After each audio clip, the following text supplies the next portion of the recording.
Salutations everyone, my name is Wiggy and feel free to follow me over on Twitter if you'd like to stay updated with everything I post. With that being said, let us get to the video.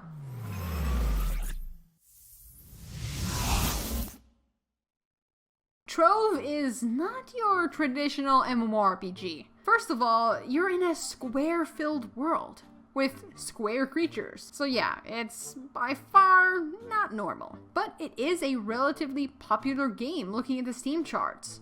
Whilst also taking into consideration you can play this via the actual Glyph launcher. Going into the actual game as well further proves the fact that there is a shit ton of people playing this. Just look at all the pixel creatures. There's so many. That being said, due to the unique nature of Trove, the graphical style and the unorthodox way of progressing through the game makes some people stay away from this MMORPG. Also, it's published by Treon.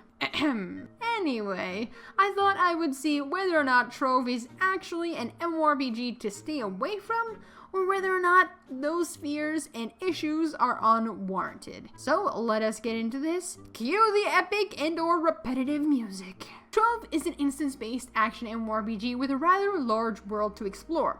In fact, it gets larger as you level up in a very interesting way. Each region is power and/or level locked, meaning you have to have enough power, aka good enough gear, or meet the level requirement to enter said next region. However, going to the next region, you're not stuck to the one you've just recently unlocked. Each time you visit the new region, you still have access to the other regions you unlocked prior. However, those regions are now within the same world, and they have the same high-level monsters as the new instance you just unlocked and joined. So in essence, the world is constantly getting bigger, and it progresses with you, meaning you can level up in any region you've unlocked as they become one giant world. You just have to enter the right portal. So the monsters are constantly getting stronger with you.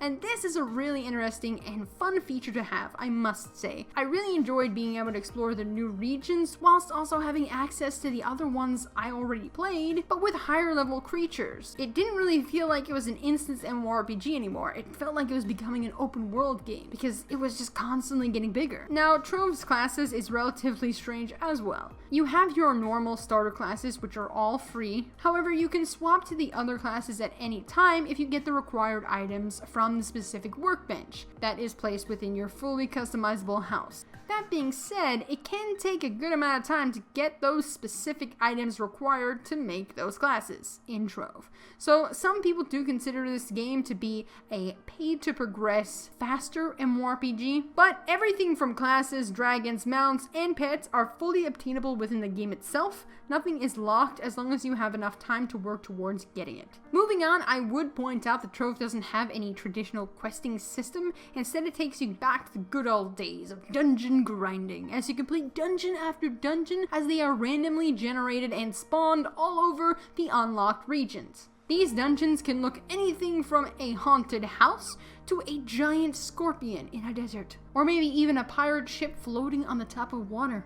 And then there is, of course, this giant TNT. Trove is full of strange structures. So to break it down, Trove is all about getting that sweet, sweet loot and having a shit ton of fun playing through some fun, fast-paced action combat, as you'll be spending the majority of your time fighting hordes of cubic creatures with flashy effects.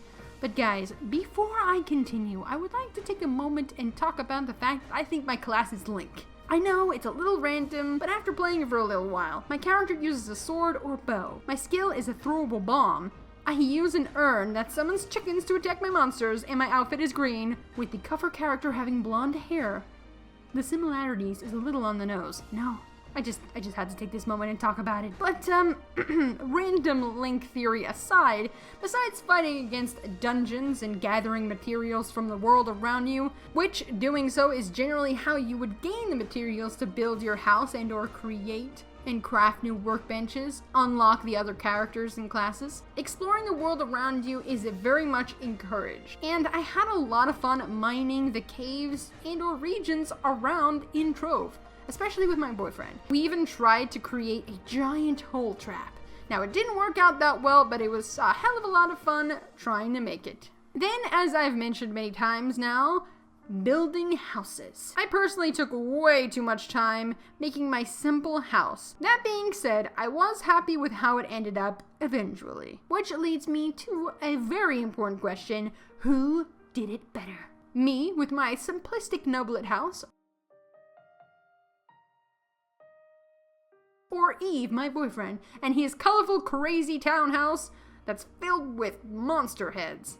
Let me know in the comments section which one you liked better. This is super important. All in all, it's a good, fun game to waste your time in, especially if you've got a lot of time to spend inside it. It's colorful and the regions are full of interesting things to discover. The action combat is great. Building is simplistic and enjoyable. It's nothing perfect, and if you play it long enough, things could get quite repetitive in this game, primarily about combat and dungeons. However, taking all of this into consideration, it is still worth playing, at least in my opinion. How do you guys feel about Trove? Do you think it is worth trying out? No matter the opinion, I would love to know what you guys think in the comments. But for now, I shall be seeing you guys next time, so don't forget to have a good day, night, or afternoon, wherever it is where you are, and I will be seeing you guys next time.